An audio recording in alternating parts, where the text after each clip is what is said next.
नमस्कार, news live में आप सभी का स्वागत है। इजराइल और गजा संघर्ष के बीच बहुत तेजी से दुनिया में घटनाक्रम बदल रहा है। एक तरफ इजराइल की तैयारी गजा पर जमीनी हमलों की है, लेकिन राष्ट्रपति बाइडेन के इजराइल दौरे के बीच ये कहा जा रहा है कि इसमें देरी आ रही है। पिछले 11 दिनों में इजराइल के समर्थन में उतरे पश्चिमी देश, तो दूसरी तरफ ईरान का खुलकर ये कह देना कि गजा में जमीनी हमलों की कीमत चुकानी होगी इजराइल को। इजराइल हमास संघर्ष पर दुनिया दो खेमों में बटी नजर आ रही है। इस बीच रूस और चीन दोनों ने अमेरिका से उलट रुख अपनाया। पुतिन का चीन दौरा और अमेरिका का अरब देशों के दौरे के बाद इजराइल के दौरे के क्या है मायने, जानेंगे विशेषज्ञों से।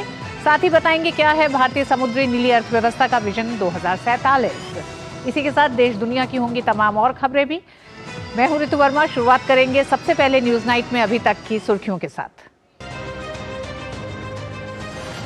प्रधानमंत्री ने कहा, हरित धरती का माध्यम होगी नीली अर्थव्यवस्था। ग्लोबल मैरीटाइम इंडिया समिट 2023 का किया उद्घाटन। 23,000 करोड़ रुपए से अधिक की परियोजनाओं की रखी आधारशिला और राष्ट्र को किया समर्पित।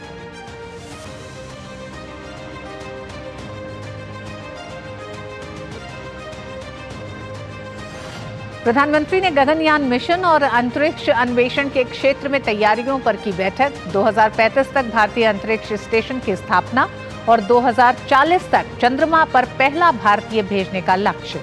शुक्र और मंगल ग्रह के लिए मिशन शुरू करने का आह्वान।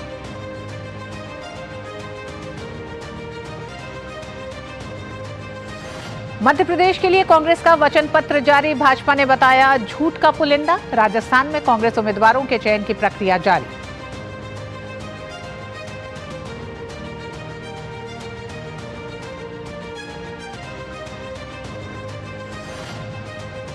समलैंगिक विवाह को कानूनी मान्यता देने से उच्चतम न्यायालय का इंकार। कहा, इस पर कानून बनाना विधायिका का अधिकार।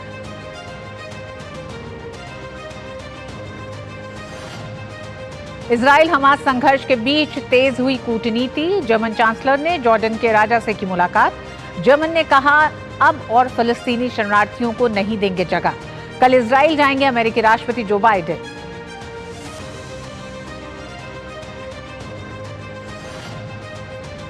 अभिनेत्री वहीदा रहमान को फिल्म जगत का सर्वोच्च दादा साहब फाल्के सम्मान 2021 के लिए राष्ट्रपति ने प्रदान किए 69वें राष्ट्रीय फिल्म पुरस्कार। अल्लू अर्जुन सर्वश्रेष्ठ अभिनेता और आलिया भट्ट, कृति सेन को मिला सर्वश्रेष्ठ अभिनेत्री का पुरस्कार।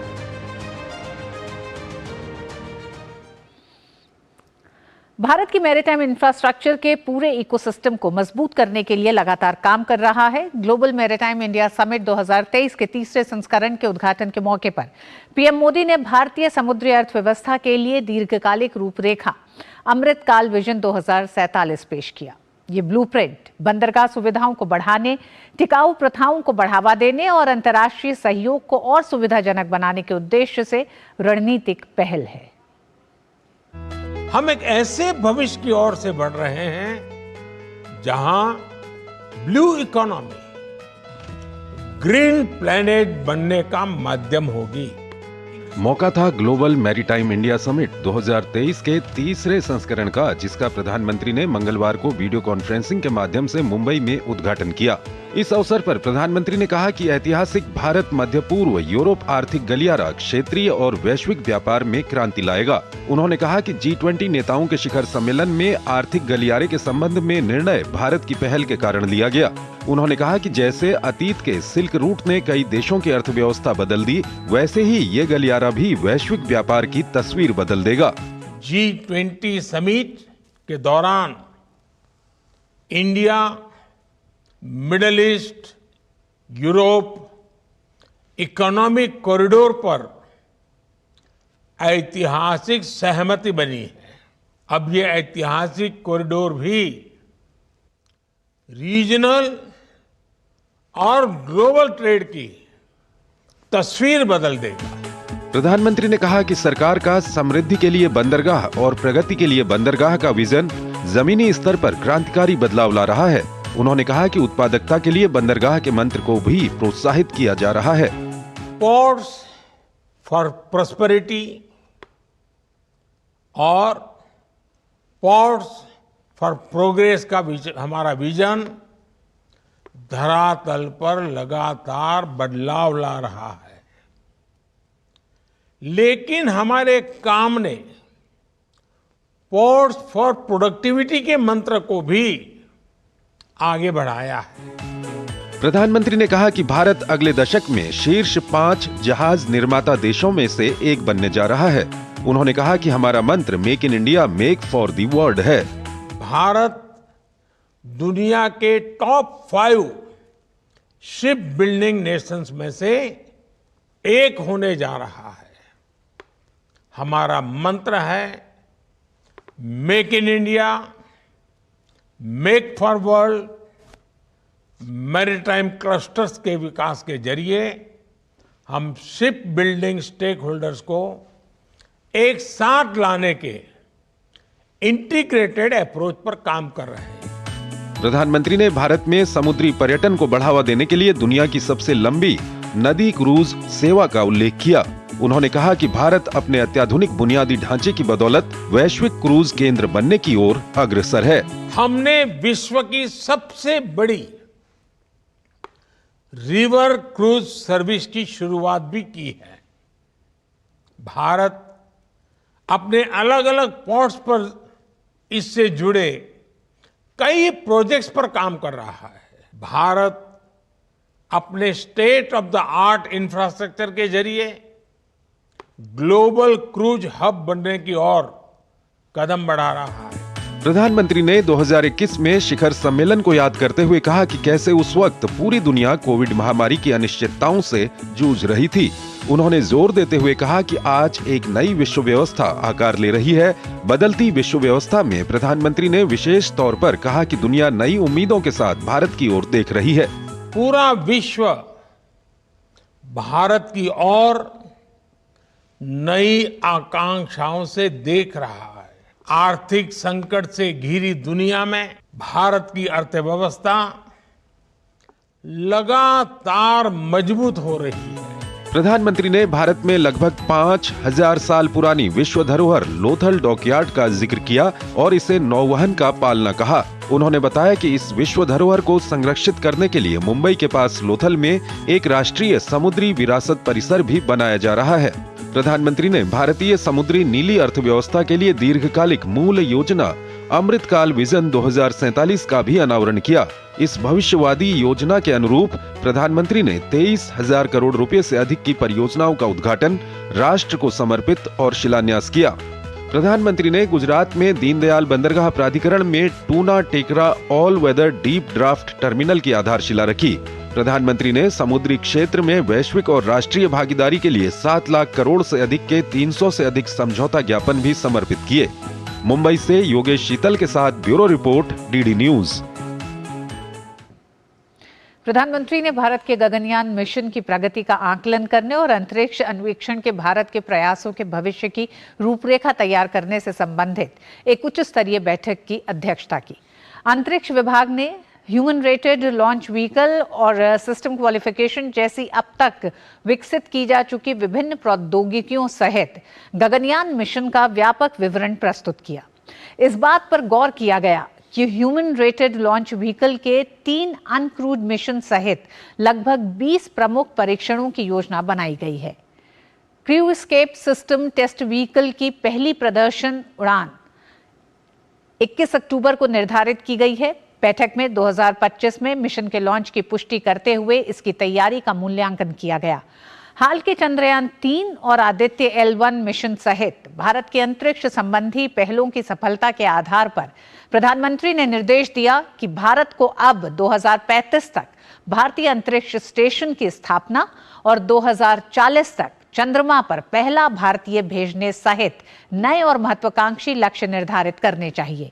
इस विजन को साकार करने के लिए अंतरिक्ष विभाग चंद्रमा के अन्वेषण की योजना तैयार करेगा। इसमें चंद्रयान मिशन की श्रृंखला, अगली पीढ़ी के प्रक्षेपण वाहन का विकास, एक नए लॉन्च पैड का निर्माण, मानव केंद्रित प्रयोगशालाओं और संबंधित प्रौद्योगिकियों की स्थापना किया जाना शामिल होगा। प्रधानमंत्री ने भारतीय वैज्ञानिकों से वीनस ऑर्बिटर मिशन और मार्स लैंडर सहित अंतर्ग्रहीय मिशनों की दिशा में काम करने का भी आह्वान किया। प्रधानमंत्री ने भारत की क्षमताओं पर विश्वास व्यक्त करते हुए अंतरिक्ष अन्वेषण में नई ऊंचाइयों को छूने की देश की प्रतिबद्धता जताई। और चंद्रमा के दक्षिणी ध्रुव पर विजय पताका फहराना ही चंद्रयान 3 की विजय गाथा नहीं है। जिस कॉस्ट इफेक्टिव तरीके से चंद्रयान को बनाया गया, उसकी तारीफ खुद नासा ने की है। हमारे संवाददाता विशाल बेरिस्टो ने इसरो प्रमुख डॉक्टर एस सोमनाथ से दिल्ली में खास बातचीत की। चंद्रयान 3 की सफलता अब सबकी जबान पर है, लेकिन नासा के साइंटिस्ट ने आकर भारत को सराहा है और कहा है कैसे आपने ये चमत्कार कर दिया, वो भी इतने कॉस्ट इफेक्टिव तरीके से। मेरे साथ है इसरो के चेयरमैन, आइए हम उनसे बात करते हैं। सर, नासा से ये बात निकल कर आती है, हमारे लिए कितनी बड़ी उपलब्धि है? ये हमारे डिजाइन को उन्होंने वे जो लोग ये नासा से आए वे अप्रिशिएट किए, उसमें हमारा ये खुशी की बात है कि हमारा डिजाइन तो बहुत अच्छा है। ये कुछ कम एक्सपेंडिचर में कम कर सके भारत में ही, उसका टेक्नोलॉजी का क्वालिटी भी अच्छा है। सो उन्होंने ये अप्रिशिएट किया और उन्होंने ये बोला कि अगला ये डेवलप भारत में करे तो कुछ कम कुछ एक्सपेंडिचर में हमको ये डेवलप कर सकूंगा। ये क्या आप ये यूएस को नहीं देते? ये ऐसा एक क्वेश्चन किया। ये तो जोवियल क्वेश्चन है।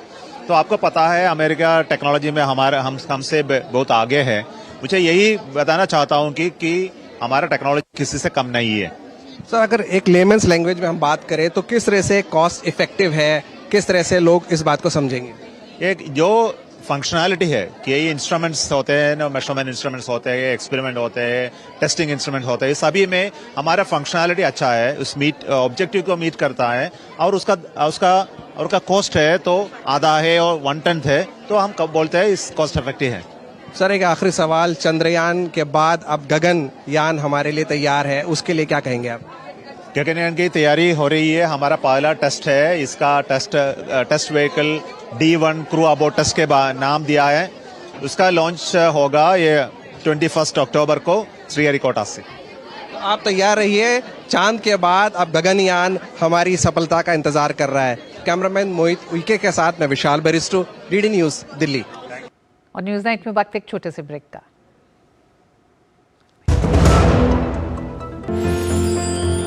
साल, बरस और सदी नहीं, एक युग गुजर जाएगा। उम्र न पूछो वंडर की, जब फर्क नजर आएगा। वंडर सीमेंट, फर्क नजर आएगा। मैं क्या जी, सब जानते हैं, जहां दिखे मारियो, अपना समझ के खा लियो।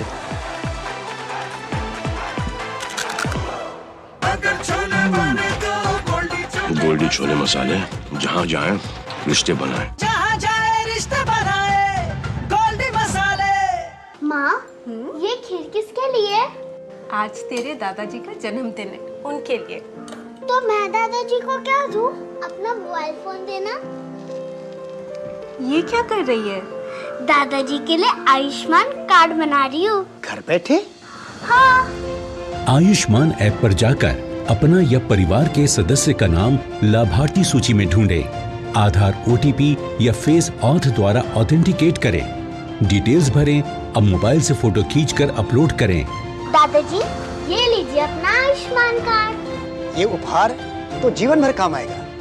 और एक प्रकार से PM जय अब गरीबों की जय बन गई है। 5 लाख तक के मुफ्त उपचार की गारंटी, स्वास्थ्य का वरदान आयुष्मान। होंगे बच्चे स्वस्थ, फले फूलेगा बचपन, इन्हें पिलाओ मुगली घुट्टी 555। दिन दिनक दिन, दिनक दिन, दिन दिनक दिन, तुम जाना। अरे गोविंदा जी, आप यहाँ? हाँ बबुआ, हम यहाँ। पर तुम क्या छुपा रहे हो वहाँ? कुछ भी तो नहीं। जब दांत खाज की खुजली पे ना हो काबू तो उसे गमछे से नहीं छुपाते बाबू। तो फिर उसे भगाए कैसे? जालिम लोशन लगाकर दांत खाज की खुजली, एक्जिमा जड़ से निकाले। अभी खरीदे जालिम लोशन। मैं क्या जी, सब जानते हैं, जहां दिखे मारियो, अपना समझ के खा लियो।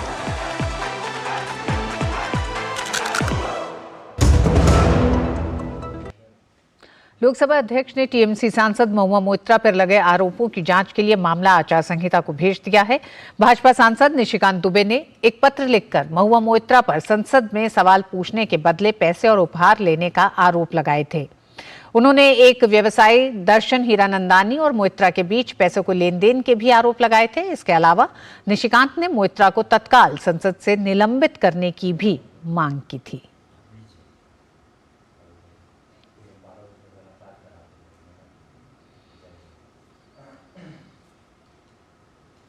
छत्तीसगढ़ में सरकारी भर्ती करने वाली संवैधानिक संस्था लोक सेवा आयोग के विश्वसनीयता पर अभ्यर्थियों और भाजपा ने गंभीर सवाल उठाए हैं। पीएससी 2021 के रिजल्ट में गड़बड़ी के आरोप के साथ भाजपा पहले ही हाईकोर्ट पहुंच चुकी है। याचिका में 18 लोगों के नाम शामिल किए गए हैं, जिनकी नियुक्ति पर भाजपा ने आपत्ति जताई है। याचिका में बताया गया है कि आयोग के एक सचिव के रिश्तेदार को डिप्टी कलेक्टर के पद पर, तो वहीं राज्यपाल के एक सचिव के बेटे बेटी को भी डिप्टी कलेक्टर के पद पर नियुक्त किया गया है। इसके अलावा पीएससी के चेयरमैन और कांग्रेसी नेताओं के करीबियों को मेरिट लिस्ट में जगह दी गई है, जिसके चलते होनहार बच्चों को नीचे और छोटे पोस्ट दिए गए हैं। इस पर बिलासपुर हाईकोर्ट ने राज्य सरकार से जवाब मांगा है और जांच के निर्देश दिए हैं। 2018-19 से लेकर और 2023 तक सीजीपीएससी में जितनी नियुक्तियां हुई हैं वो सब लेन देन के आधार पर हुई हैं, या अधिकारियों के बच्चे या नेताओं के बच्चों का सिलेक्शन हुआ है। 20 लाख से ज़्यादा युवा सीजीपीएससी के भ्रष्टाचार, चाहे वो सब इंस्पेक्टर की भर्ती हो, चाहे फिर वो जितनी भी प्रकार की भर्तियां हैं, सभी भर्तियों में सीजीपीएससी में भ्रष्टाचार हुआ है और ये बहुत दुर्भाग्यजनक है। 5 राज्यों के विधानसभा चुनाव में भी मुफ्त चुनावी वादों को लेकर राजनीतिक दलों में होड़ लगी है। पार्टियां चुनाव जीतने के लिए सरकारी खजाने की परवाह किए बिना ऐसे वादे कर रही हैं जिनको पूरा करना संभव नहीं है। कांग्रेस ने मध्य प्रदेश के लिए अपने वचन पत्र में कई लुभावने वादे किए हैं, वहीं भाजपा ने इसे झूठ का पुलिंदा बताया है। तो अन्य राज्यों में भी चुनावी सरगर्मियां तेज हो गई। आइए देखते हैं इस रिपोर्ट में। देश के 5 राज्यों में चुनावी बिसात बिछ चुकी है। राजनीति के इस बड़े मंच पर कई दिग्गज चुनावी मैदान में उतर चुके हैं। जनता को अपने पक्ष में करने के लिए सभी दल सियासी जोर आजमाइश करते दिख रहे हैं। मध्य प्रदेश, राजस्थान, छत्तीसगढ़, तेलंगाना और मिजोरम के विधानसभा चुनावों में सत्ताधारी और विपक्षी दल अपनी ताल ठोकते हुए दिखाई दे रहे हैं। इस कड़ी में मंगलवार को कांग्रेस ने मध्य प्रदेश में आगामी विधानसभा चुनाव के लिए अपना घोषणा पत्र जारी कर दिया। पार्टी ने इस घोषणा पत्र को वचन पत्र नाम दिया है। भाजपा ने कहा कि कांग्रेस के वचन पत्र में मुफ्त की रेवड़ियों की भरमार है।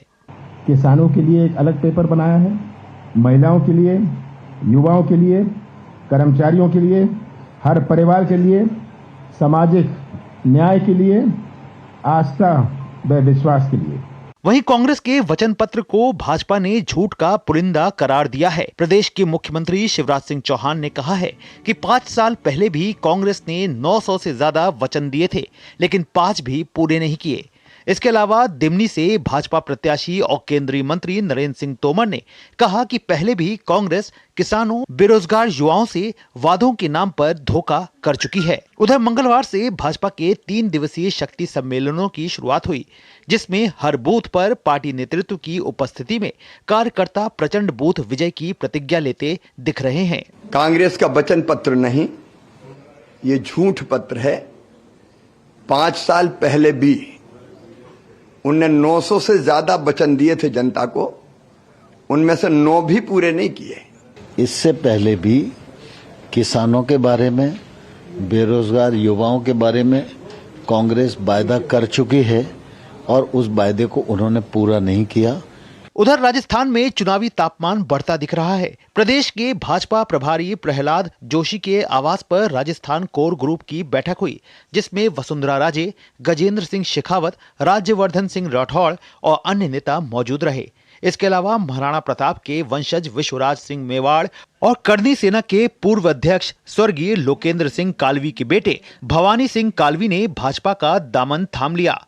इस मौके पर भाजपा नेता और केंद्रीय मंत्री अर्जुन राम मेघवाल ने कहा कि भाजपा का एकमात्र लक्ष्य राजस्थान को विकसित बनाना है। वहीं राजस्थान के मुख्यमंत्री अशोक गहलोत ने बताया कि विधानसभा चुनाव के लिए कांग्रेस उम्मीदवारों के नामों के चयन की प्रक्रिया जारी है। प्रधानमंत्री जी ने एक संकल्प लिया कि हम 2047 तक भारत को विकसित भारत बनाएंगे। उसमें राजस्थान का महत्वपूर्ण रोल रहने वाला है। और मैं खुद चर्चा में हूँ देश के अंदर, मेरी सरकार चर्चा में है, कांग्रेस चर्चा में, राजस्थान कांग्रेस इसीलिए चर्चा में। बहरहाल कांग्रेस ने मिजोरम विधानसभा चुनाव के लिए अपने बचे हुए एक उम्मीदवार के नाम की घोषणा कर दी है। कांग्रेस ने लुंगलेई साउथ सीट से मेरियम एल हांगचल को अपना उम्मीदवार बनाया है। बहरहाल कांग्रेस नेता राहुल गांधी ने मिजोरम में चुनाव प्रचार किया। उन्होंने लुंगलेई में एक जनसभा को संबोधित करते हुए चुनाव में अच्छे प्रदर्शन की उम्मीद जताई। उधर छत्तीसगढ़ में भी कांग्रेस और भाजपा के बीच मुख्य मुकाबला है। ऐसे में दोनों ही दल चुनाव के लिए कोई कोर कसर नहीं छोड़ रहे। इसके अलावा तेलंगाना में राज्य विधानसभा चुनाव के लिए अधिसूचना जारी होने से पहले ही सभी राजनीतिक दल प्रचार में जुट गए हैं। 119 सीटों वाली तेलंगाना विधानसभा के लिए अगले महीने 30 तारीख को मतदान होगा। भोपाल से अजीत द्विवेदी के साथ ब्यूरो रिपोर्ट, डीडी न्यूज। और न्यूज नाइट में वक्त एक छोटे से ब्रेक का है। मैं क्या जी, सब जानते हैं, जहां दिखे मारियो, अपना समझ के खा लियो।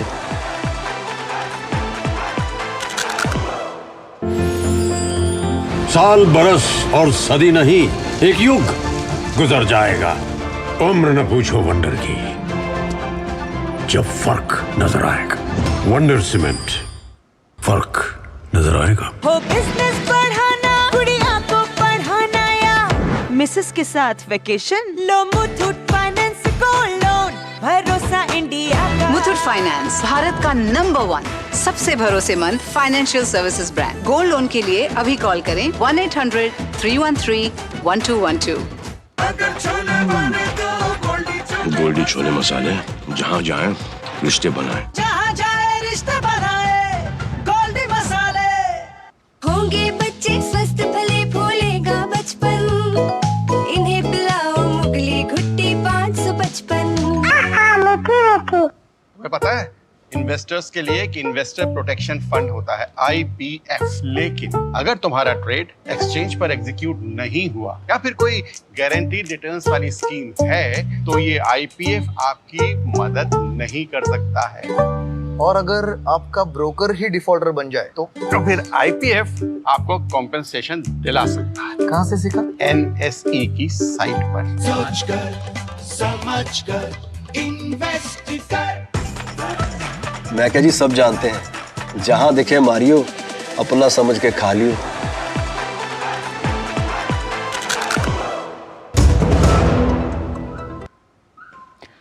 समलैंगिक विवाह यानी सेम सेक्स मैरिज को कानूनी मान्यता देने से सुप्रीम कोर्ट ने इनकार कर दिया है। 5 जजों की संविधान पीठ ने कहा कि स्पेशल मैरिज एक्ट में बदलाव करने या कानून बनाने का अधिकार केवल विधायिका के पास है।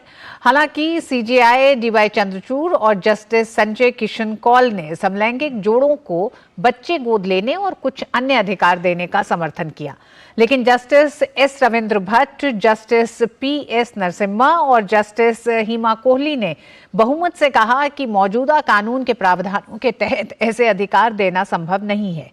सुप्रीम कोर्ट ने कहा कि समलैंगिक जोड़ों की समस्याओं को दूर करने के लिए केंद्र कैबिनेट सचिव की अध्यक्षता में एक कमेटी का गठन कर जरूरी कदम उठा सकता है। समलैंगिक विवाह को कानूनी मान्यता को लेकर 2022 में उच्चतम न्यायालय में ये याचिका दायर की गई थी। मार्च 2023 में मामले को संविधान पीठ को भेजा गया था। इससे पहले साल 2018 में सुप्रीम कोर्ट ने एक अहम फैसले में IPC की धारा 377 के एक हिस्से को रद्द कर समलैंगिक संबंधों को अपराध की श्रेणी से बाहर कर दिया था। देश में कई धार्मिक संगठन और बौद्धिक वर्ग के कुछ लोग समलैंगिक अधिकारों को लेकर विरोध भी जता रहे थे। सुप्रीम कोर्ट बार एसोसिएशन के अध्यक्ष आदिश अग्रवाल ने इस फैसले का स्वागत किया है। Welcome the decision of Honorable Supreme Court in which they have not permitted the same-sex marriage.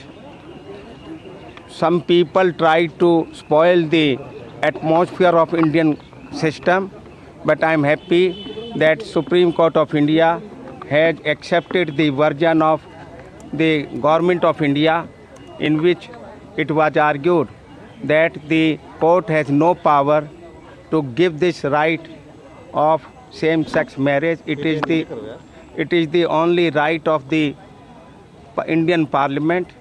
Today it has been accepted by Honorable Supreme Court. 30 अप्रैल 2023 इस दिन देश ने एक इतिहास बनते देखा। प्रधानमंत्री नरेंद्र मोदी के रेडियो संवाद प्रोग्राम मन की बात ने 100 एपिसोड पूरे किए। अब एक और यादगार पल इसमें जुड़ रहा है। देश की कलेक्टिव गुडनेस को साझा करने की कोशिशों ने आकार ले लिया है एक किताब का, इग्नाइटिंग कलेक्टिव गुडनेस एट 100 मन की बात। इसमें प्रधानमंत्री के विचारों का अद्भुत संग्रह है। 30 अप्रैल 2023 इस दिन देश ने एक इतिहास बनते देखा। प्रधानमंत्री नरेंद्र मोदी के रेडियो संवाद प्रोग्राम मन की बात ने 100 एपिसोड पूरे किए। मेरे प्यारे देशवासियों, मैं आज रेडियो के माध्यम से आपसे कुछ मन की बातें बताना चाहता हूँ। 30 अप्रैल का वो दिन एक शानदार पर्व की तरह मनाया गया। एक ऐसा दिन जिसने आम जनता में कुछ कर गुजरने की ललक को एक बार फिर से जागरूक किया। 3 अक्टूबर 2014 को शुरू हुई पीएम की इस पहल ने देश को एकता के रंगों में रंग दिया है। अब एक और यादगार पल इसमें जुड़ रहा है। देश की कलेक्टिव गुडनेस को साझा करने की कोशिश ने आकार ले लिया है एक किताब का, इग्नाइटिंग कलेक्टिव गुडनेस मन की बात एट 100। इसमें प्रधानमंत्री के विचारों का अद्भुत संग्रह है। इस बुक में 4 सेक्शंस हैं जो बताते हैं कि कैसे जनता ने पीएम मोदी के विचारों को आत्मसात किया है। तमाम नेताओं ने जनता को इस किताब को पढ़ने के लिए प्रेरित किया, जिसमें बीजेपी अध्यक्ष जेपी नड्डा भी शामिल हैं। एक्स पर उन्होंने लिखा, ये जानकर खुशी हुई कि blue craft igniting collective goodness मन की बात एट 100 पुस्तक लेकर आ रहा है। #मन की बात 100 बुक। जैसा कि पुस्तक के शीर्षक से ही पता चलता है, मन की बात पीएम नरेंद्र मोदी जी द्वारा मासिक रेडियो प्रसारण हमारे लोगों की सामूहिक अच्छाई का जश्न मनाने का एक मंच रहा है। अपनी गहरी अंतर्दृष्टि, डेटा आधारित विश्लेषण और हर महीने के एपिसोड के पीछे की प्रक्रिया पर एक नजर के साथ ये पुस्तक मन की बात से जुड़े साहित्य में एक विद्वतापूर्ण नई चीज होगी। मैं हम सभी को इस पुस्तक को पढ़ने के लिए प्रोत्साहित करता हूँ, जो एक आधुनिक जन आंदोलन का विवरण देती है। केंद्रीय गृह मंत्री अमित शाह ने कहा, इग्नाइटिंग कलेक्टिव गुडनेस मन की बात एट 100 पीएम नरेंद्र मोदी जी के नेतृत्व में हमारे देश द्वारा की गई एक अनूठी यात्रा की कहानी बताती है।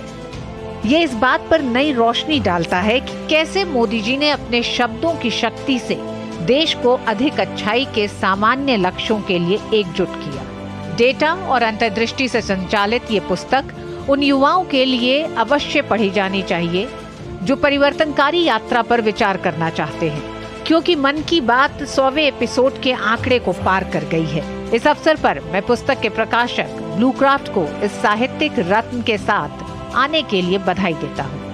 वहीं सूचना एवं प्रसारण मंत्री और खेल मंत्री अनुराग सिंह ठाकुर ने कहा, ये देखकर खुशी हो रही है कि जनता से जुड़ने, दयालुता, सकारात्मकता की कहानियां साझा करने और जन भागीदारी को बढ़ावा देने की माननीय प्रधानमंत्री श्री नरेंद्र मोदी जी की अनूठी पहल को अब इग्नाइटिंग कलेक्टिव गुडनेस पुस्तक में दर्ज किया जा रहा है। ये पुस्तक अपने गहन विश्लेषण, डेटा क्रंचिंग और प्रत्येक महीने के एपिसोड के निर्माण की झलक के कारण मन की बात के अभिनव संकलन में एक विद्वतापूर्ण इजाफा होगी। मैं सभी से इस पुस्तक को पढ़ने का आग्रह करता हूँ, जिसमें एक समकालीन लोकप्रिय आंदोलन का विवरण है।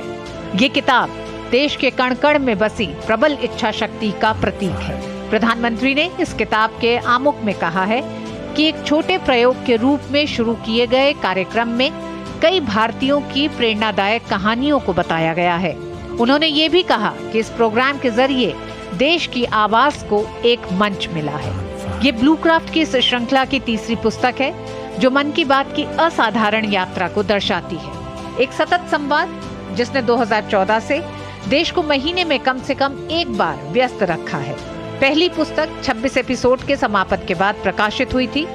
50 एपिसोड के बाद दूसरी किताब प्रकाशित हुई, जिसे 2019 में वित्त मंत्री ने लॉन्च किया था। मन की बात कार्यक्रम हर महीने के अंतिम रविवार को प्रसारित होता है। आकाशवाणी, दूरदर्शन, सोशल मीडिया और विभिन्न माध्यमों के जरिए सभी देशवासियों और विदेशों तक पहुंचता है। सरकार की जन कल्याणकारी योजनाओं को आम लोगों तक पहुंचाने में ये कार्यक्रम काफी सफल रहा है। अभिषेक महाजन की रिपोर्ट, डीडी न्यूज। मेरी माटी मेरा देश अभियान देश भर में अमृत कलश यात्राओं के साथ अपने अंतिम चरण में प्रवेश कर रहा है।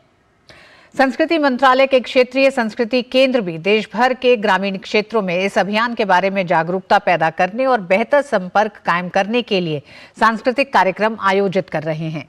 4,419 से अधिक ब्लॉक पहले ही मेरी माटी मेरा देश कार्यक्रम का आयोजन कर चुके हैं और इसमें जनता की शानदार भागीदारी रही है।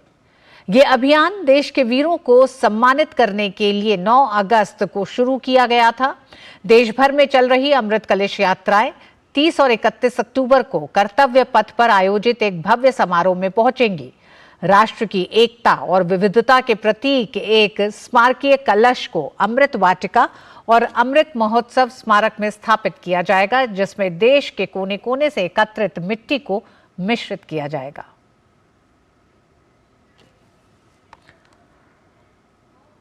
और न्यूज नाइट में वक्त एक छोटे से ब्रेक का है। ब्रेक के बाद लौटेंगे और बात होगी इजराइल और गजा के संघर्ष पर।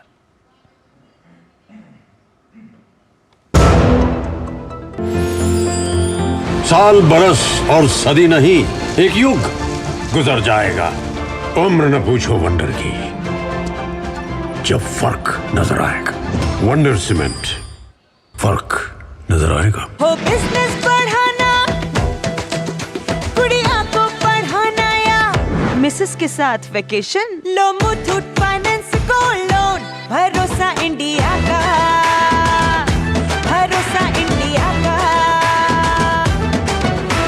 मुथूट फाइनेंस, भारत का नंबर 1 सबसे भरोसेमंद फाइनेंशियल सर्विसेज ब्रांड।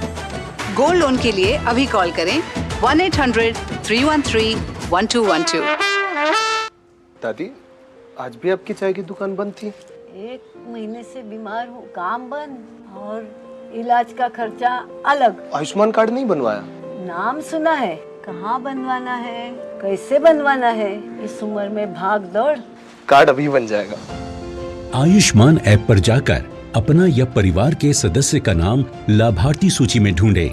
आधार, OTP या फेस ऑथ द्वारा ऑथेंटिकेट करें। डिटेल्स भरें। अब मोबाइल से फोटो खींचकर अपलोड करें। बन गया।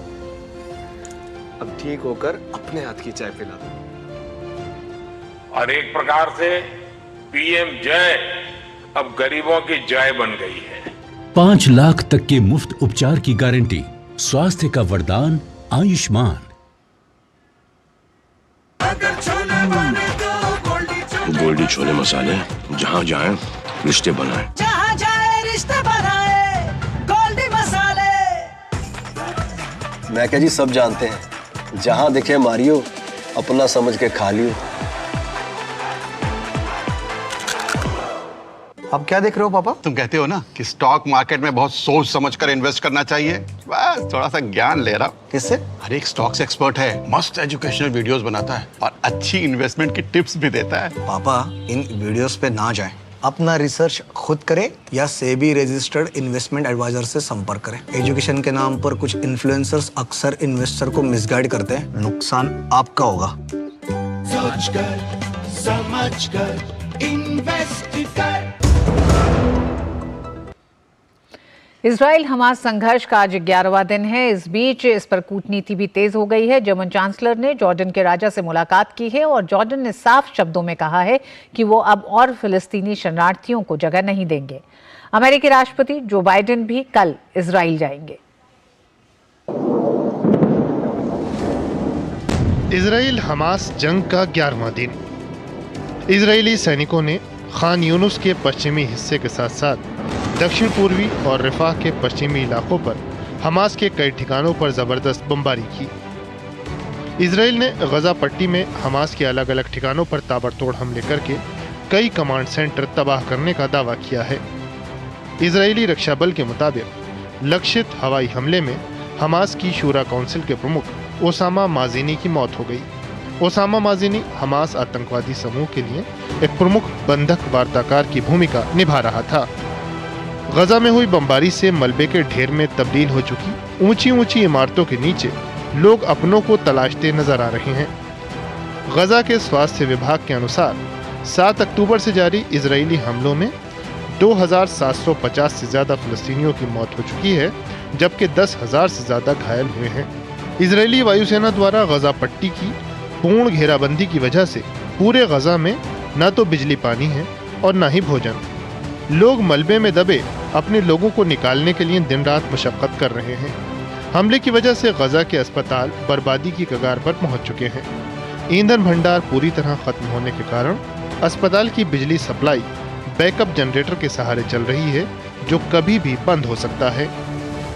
बहरहाल भीषण जंग के बीच वाक युद्ध और एक दूसरे को धमकाने का दौर भी जारी है।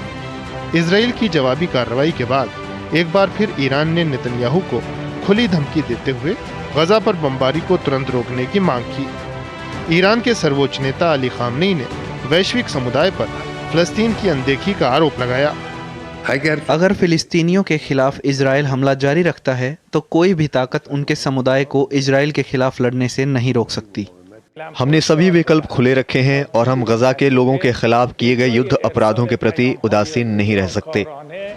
उधर जॉर्डन यात्रा पर पहुंचे जर्मन चांसलर ने ईरान को चेतावनी देते हुए इजराइल युद्ध से दूर रहने को कहा। जर्मन चांसलर की ये टिप्पणी इजराइल की यात्रा से ठीक पहले जॉर्डन के राजा से मुलाकात के बाद आई। हमास के आतंकियों के अमानवीय कृत्य से हर कोई वाकिफ है। हिंसा और आतंक में फ़र्क है। फिलिस्तीनी हमास नहीं है और हमास को उनके लिए बोलने का कोई अधिकार नहीं है। गजा के फिलिस्तीनी लोग भी हमास के पीड़ित हैं।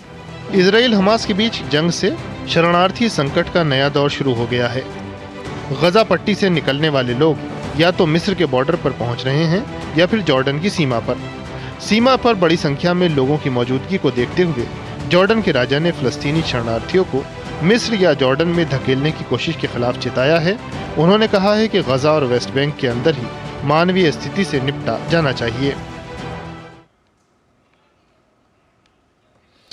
और इजराइल हमास संघर्ष को लेकर आम इजरायली क्या सोचते हैं, यही समझने के लिए हमारे संवाददाता अमृतपाल सिंह ने भारतीय मूल के एक इजरायली पूर्व सैन्य अधिकारी से बात की।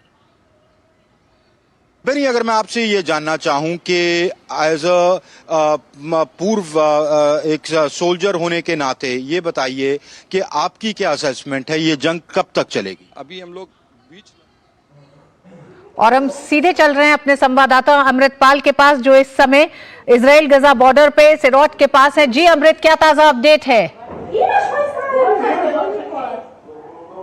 देखिए, यहाँ पर जहाँ मैं इस वक्त हूँ अभी लगातार रॉकेट अटैक्स हो रहे हैं। हम भाग के बंकर में आए हैं। एक मैं अपने कैमरा पर्सन को कहूँ कि आपको एक तस्वीर दिखाए कि कैसे यहाँ लोग सेफ जोन में, यहाँ एक स्टेयरकेस के नीचे बंकर्स में आ जाते हैं। तो ये ऑलमोस्ट एक न्यू नॉर्मल हो गया है। यहाँ पर लगातार हमास रॉकेट अटैक्स करता रहता है और करीब हर 30 सेकेंड ऋतु यहाँ एक रॉकेट गिरता है जो गाजा से हमास फायर्ड रॉकेट्स। ये मंजर जब से मैं यहाँ आया हूँ, लोग लगातार ये लोग ऑलमोस्ट यूज्ड टू हो गए हैं यहाँ सेफ हाउसेस में रहने के लिए। अगर मैं अपने कैमरा पर्सन को कहूँ कि नीचे दिखा पाए कि कैसे लोग यहाँ एकत्रित होकर जो भी यहाँ हर घर में एक सेफ जोन रहता है जहाँ लोग अपने जब रॉकेट अटैक होता है तो सायरन्स होते हैं और वहाँ भाग जाते हैं। तो families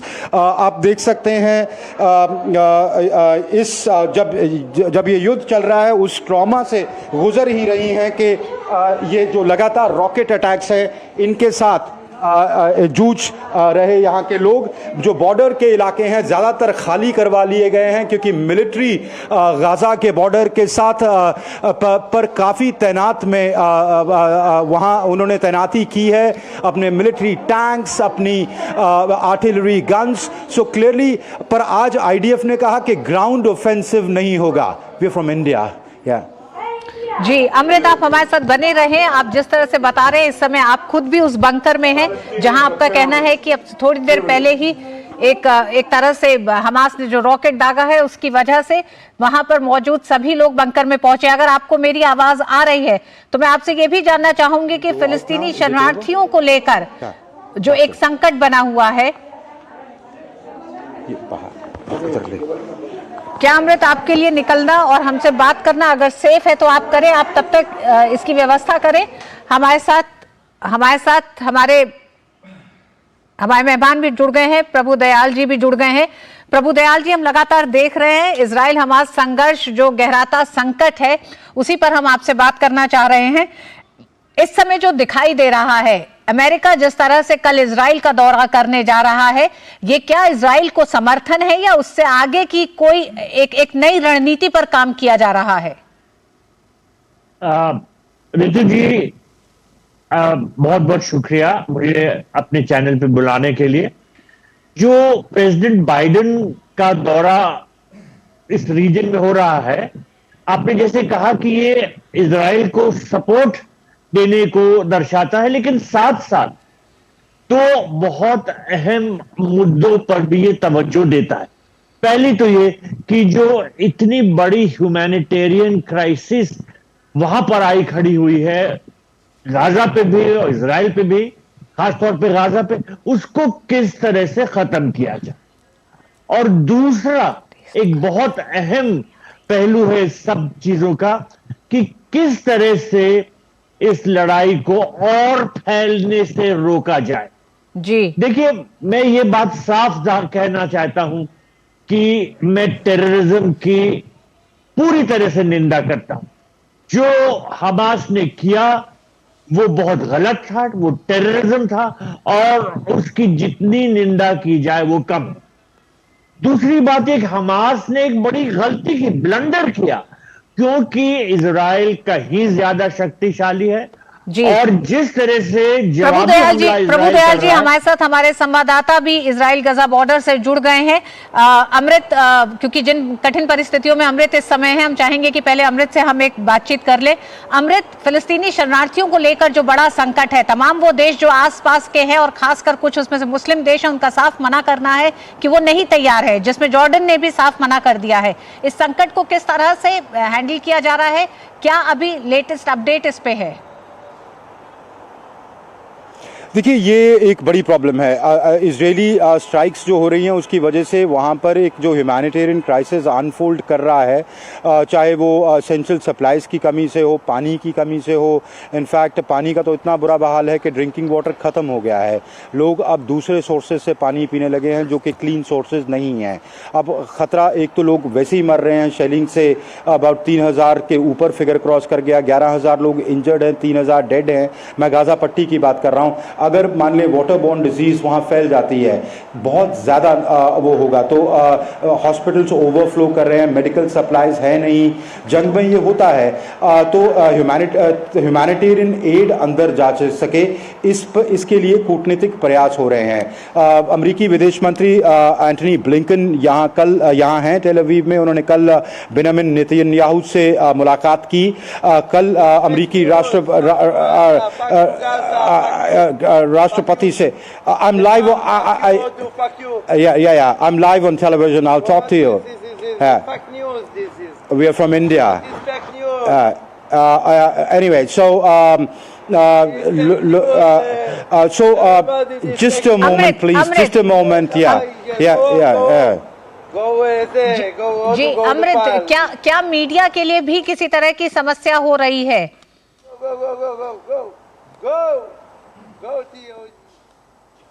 India is a friend of Israel. I'll talk to you. Okay.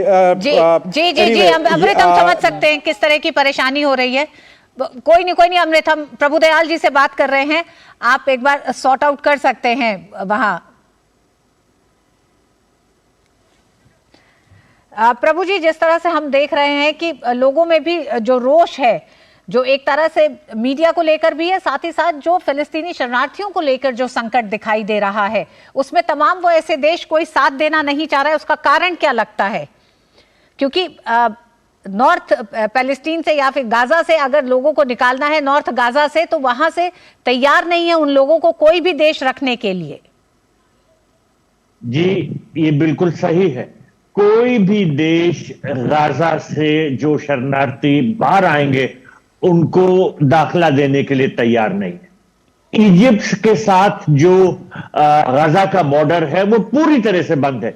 देखिए, इजिप्ट ने एक स्टील फेंस बनाई हुई है, पहले एक बनाई थी वो पूरे बॉर्डर के साथ साथ, फिर कुछ ऐसी जगहों पे फेंस बनाई जहां से ज्यादा घुसने के चांसेस होते थे। ये 20 फुट ऊंची है और इजिप्ट जो है बॉर्डर नहीं खोल रहा।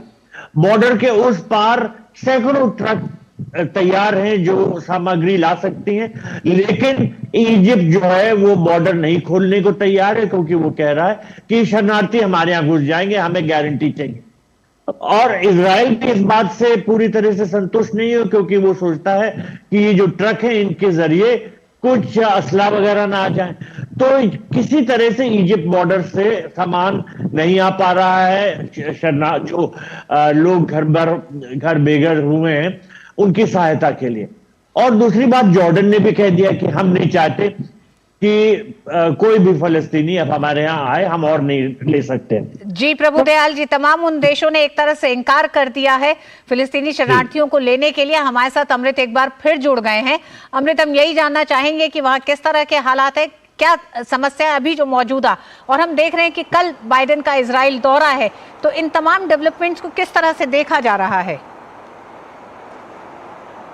देखिए, मिलिट्री ऑफेंसिव कंप्लीटली ऑन है दोनों साइड से। जितनी जिसकी ताकत है, इजराइल एयर स्ट्राइक्स कर रहा है, अपने जो लड़ाकू विमान हैं और उनके अटैक हेलीकॉप्टर्स हैं, बेसिकली एरियल बॉम्बिंग कर रहा है, और अपनी साइड से फायर कर रहा है, आर्टिलरी फायर कर रहा है, मतलब तोपों से गोले दाग रहा है लगातार नॉर्दर्न गाजा में। उनका कहना यह है कि हम जो हमास के बेसिस हैं उन पर दाग रहे हैं, और ये जो मौतें हो रही हैं ये कोलैटरल डैमेज है। वहीं हमास भी बैक डाउन नहीं कर रहा है, वो भी लगातार रॉकेट्स फायर करता है। यहाँ मतलब हालात ये हैं, हर 30 सेकंड में यहाँ एक रॉकेट गिरता है। बड़े शहरों तक, टेल अवीव तक रॉकेट्स गिरते हैं। मैं टेल अवीव में रह रहा हूँ, रोज़ टेल अवीव से गाज़ा बॉर्डर आता हूँ। यहाँ पर तो गाज़ा बॉर्डर के अलॉन्ग जो विलेजेस हैं वहाँ तो काफ़ी हैवी शेलिंग हुई है, लोगों को इवैक्यूएट करवा लिया गया है। कुछ ही लोग यहाँ पे बचे हैं, जनरली मोस्टली फौज और कुछ मीडिया कर्मी यहाँ से रिपोर्ट कर रहे हैं। पर जो बड़े शहर हैं वहाँ भी लगातार रॉकेट्स फायर होते रहते हैं। रात को 2-3 बार आपको सायरन्स बजते हैं, शेल्टर्स में भागना पड़ता है। तो हमास भी बैक डाउन नहीं कर रहा है अभी तक। तो मिलिटरीली तो ये स्थिति है। दूसरा, जैसे मैं पहले बता रहा था कि डिप्लोमेटिक एफर्ट्स। जी प्रभुदयाल जी, जिस तरह से अमृत बता रहे हैं कि एक ये क्राइसिस दोनों ही तरफ बना हुआ है, दोनों ही तरफ हमले लगातार जारी हैं, ऐसे में क्या आप देखते हैं व्लादिमीर पुतिन का आज चीन दौरा, कल इजराइल का दौरा, बाइडेन का, किस तरह से क्या किसी बड़ी रणनीति, एक बदली हुई रणनीति की तरफ अब बढ़ रहे हैं क्या ये देश? देखिए, सबसे बड़ी चुनौती इस वक्त सब देशों के सामने ये है कि किस तरह से इस लड़ाई को रोका जाए और उसको और फैलने ना दिया जाए। ईरान ने कहा है कि वो कुछ भी कर सकती है। उसने ये भी कहा है कि कोई प्रीएम्प्टिव एक्शन इजराइल के खिलाफ लेना नामुमकिन नहीं है। और देखिए, लेबनान से जो हिजबुल्लाह है, जिसको पूरी तरह से ईरान का समर्थन मिलता है, उसने लड़ाई कुछ तेज कर दी है, बमबारी बढ़ाई है। इजराइल हिजबुल्लाह पे और बमबारी कर रहा है, तो इस तरह से लड़ाई बढ़ रही है। प्रभुदयाल जी, जिन सवालों को आप उठा रहे हैं, क्या उसके जवाब के तौर पर देखा जाएगा बाइडेन का दौरा इजराइल के लिए? उसके मायने क्या हैं? क्या ये माना जाए कि मानवीय संकट को लेकर जो बात हो रही है, जो एक बड़ा संकट सामने दिखाई दे रहा है, और ये क्षेत्रीय युद्ध में ना बदले, क्या उसको रोकने की एक प्रयास के तौर पर? बिल्कुल। इस बाइडेन साहब के इस दौरे को मैं इस निगाह से जरूर देखता हूं कि पहले तो किस तरह से ये ह्यूमैनिटेरियन क्राइसिस को खत्म किया जाए, और दूसरा, लड़ाई को और बढ़ने ना दिया जाए। ये दुनिया के सामने बहुत बड़ा संकट है, और बाइडेन साहब का जो दौरा है उसको इस नजरिए से देखना चाहिए। जी, बहुत बहुत धन्यवाद प्रभुदयाल जी हमारे साथ चर्चा करने के लिए। न्यूज नाइट में वक्त एक छोटे से ब्रेक का है, ब्रेक के बाद होंगी कुछ और खबरें। साल, बरस और सदी नहीं, एक युग गुजर जाएगा। उम्र न पूछो वंडर की, जब फर्क नजर आएगा। वंडर सीमेंट, फर्क नजर आएगा। गोल्डी छोले मसाले, जहाँ जाए रिश्ते बनाए। जहाँ जाए रिश्ते बनाए, गोल्डी मसाले। मैं क्या जी, सब जानते हैं, जहां दिखे मारियो, अपना समझ के खा लियो। होंगे बच्चे स्वस्थ भले, फूलेगा बचपन, इन्हें पिलाओ मुगली घुट्टी 555।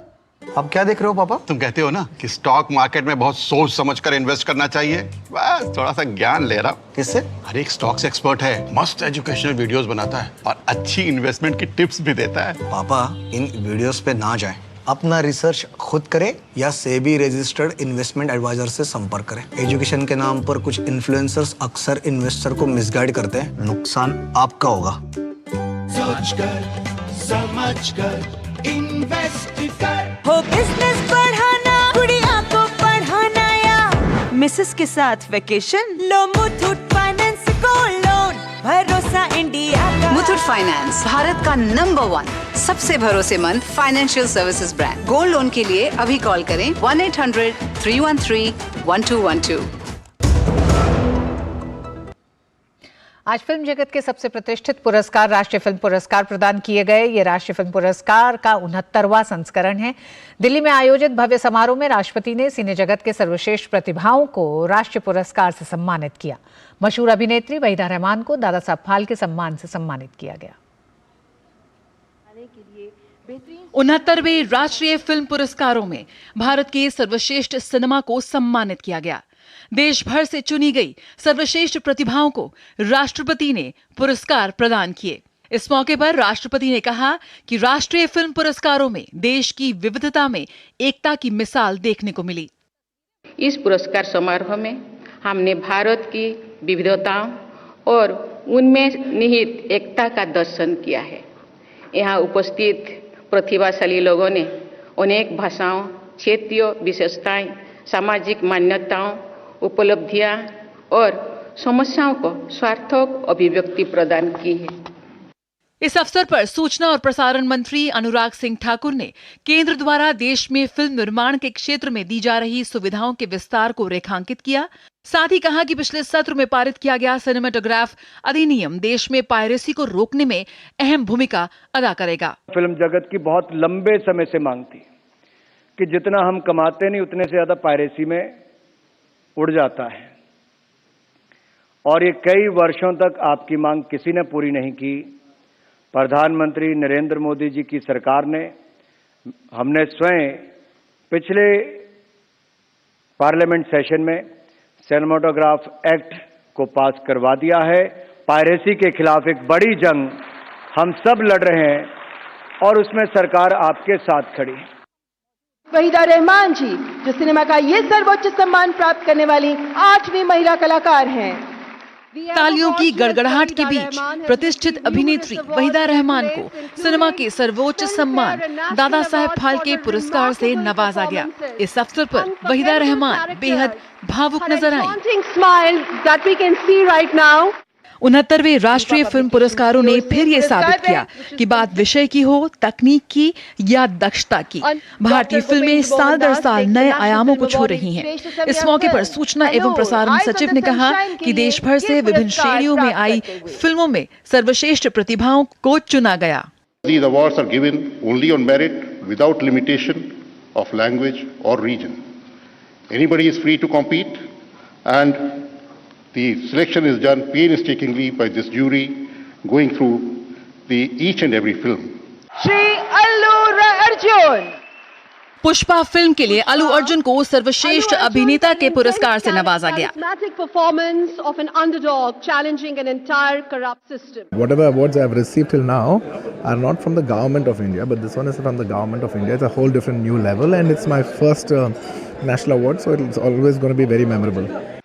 पुष्पा के लिए देवी श्री प्रसाद ने सर्वश्रेष्ठ संगीत निर्देशन का पुरस्कार हासिल किया।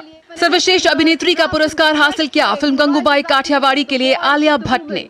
फिल्म मिमी के लिए कृति सनन को भी सर्वश्रेष्ठ अभिनेत्री के पुरस्कार से नवाजा गया। आई थिंक इतना इमोशनल और इतना ओवरवेल्म्ड शायद ही किसी और उत्सव पे रही होंगी मैं। हाँ, और मिमी एक स्पेशल फिल्म, ऑफ कोर्स बहुत स्पेशल फिल्म है और मेरे पेरेंट्स थे यहाँ पर अभी जो देख रहे थे, उनके सामने पुरस्कार मिलना बहुत बड़ी बात है।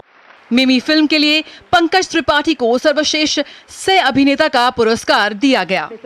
बहुत खास है ना, ये देश का सम्मान है तो वो खास तो होता ही है। एक अलग तरह की पिक्चर थी मिमी, उसके लिए मिलना काफी मुश्किल। जी जी जी बिल्कुल बिल्कुल, ह्यूमन रिलेशन के ऊपर बेस्ड थी और रोल भी बहुत प्यारा था। रॉकेटरी नाम्बी इफेक्ट्स को बेस्ट फीचर फिल्म का पुरस्कार दिया गया, जिसके लिए बतौर निर्देशक आर माधवन को भी पहली बार इस सम्मान से नवाजा गया। हम कई वजह से फिल्में बनाते हैं, एक्ट करते हैं या प्रोड्यूस करते हैं, पर आज जब मैं नंबी नारायण साहब को देखता हूं और ये जब हर घर में उनका नाम अभी कहा जा रहा है, 10 साल के बच्चे उनसे ऑटोग्राफ लेना चाहते हैं, तो मुझे समझ में आ गया कि आर्ट का कितना पावर होता है। अगर किसी की ज़िंदगी में हमने कितनी चेंजेस ले आ पाए। राष्ट्रीय एकता पर बेस्ट फीचर फिल्म के लिए नरगिस दत्त पुरस्कार द कश्मीर फाइल्स को दिया गया। This is a tribute to all the victims of terrorism, and I think it's a great honor for people who propagate humanity. इसी फिल्म के लिए पल्लवी जोशी को सर्वश्रेष्ठ सह अभिनेत्री का पुरस्कार मिला। सर्वश्रेष्ठ निर्देशक का पुरस्कार हासिल किया गोदावरी द होली वाटर के लिए निखिल महाजन ने। 69वें राष्ट्रीय फिल्म पुरस्कारों में आरआर ने कई पुरस्कार जीते। आरआर को संपूर्ण मनोरंजन प्रदान करने वाली सर्वश्रेष्ठ लोकप्रिय फिल्म के साथ साथ सर्वश्रेष्ठ संगीत निर्देशन, बैकग्राउंड म्यूजिक, सर्वश्रेष्ठ गायक, best choreography, best special effects, best stunt choreography का पुरस्कार भी मिला। सर्वश्रेष्ठ बाल कलाकार का पुरस्कार हासिल किया भाविन रबारी ने फिल्म छेलो शो के लिए। छेलो शो ने सर्वश्रेष्ठ गुजराती फिल्म का पुरस्कार भी जीता। गंगूबाई काठियावाड़ी ने best screen play adapted, best editing, best makeup और बेस्ट डायलॉग राइटर का पुरस्कार भी हासिल किया। बेस्ट हिंदी फिल्म को सरदार उधम सिंह की भी रही धूम। सर्वश्रेष्ठ हिंदी फिल्म के साथ साथ सरदार उधम सिंह ने best audiography, best cinematography, best costume designer, best production design का पुरस्कार हासिल किया। कारगिल हीरो विक्रम बत्रा के जीवन पर आधारित फिल्म शेरशाह ने स्पेशल जूरी पुरस्कार हासिल किया। पुरस्कार ग्रहण किया फिल्म के निर्देशक विष्णु वर्धन ने। सर्वश्रेष्ठ बाल फिल्म का पुरस्कार गया गांधी एंड कंपनी को। सर्वश्रेष्ठ प्लेबैक सिंगर का पुरस्कार हासिल किया श्रेया घोषाल, इराविन निजल ने शैडो ऑफ द नाइट के लिए। सृष्टि लखेरा द्वारा निर्देशित एक था गांव ने सर्वश्रेष्ठ गैर फीचर फिल्म का पुरस्कार जीता। राजीव विजयाकर द्वारा लिखी किताब music by Laxmikant Pyarelal the incredibly melodious journey को सिनेमा पर सर्वश्रेष्ठ पुस्तक का पुरस्कार दिया गया। 69वें राष्ट्रीय फिल्म पुरस्कारों में भारतीय सिनेमा के कई युग एक साथ नजर आए। समारोह में भारतीय सिनेमा का कल, आज और आने वाला कल एक साथ नजर आए। देश के कोने कोने से आई इन भारतीय कहानियों को मिला ये राष्ट्रीय पुरस्कार भारतीय सिने इंडस्ट्री में एक नई जान, एक नई ऊर्जा फूंकता नजर आया। कैमरा पर्सन राजेश और साइमा खान के साथ विजया सिन्हा, डीडी न्यूज़, दिल्ली। और न्यूज़ नाइट में आज बस इतना ही। आपको छोड़े जा रहे हैं देश की कुछ अन्य बड़ी खबरों के साथ। हमें दीजिए अनुमति। नमस्कार।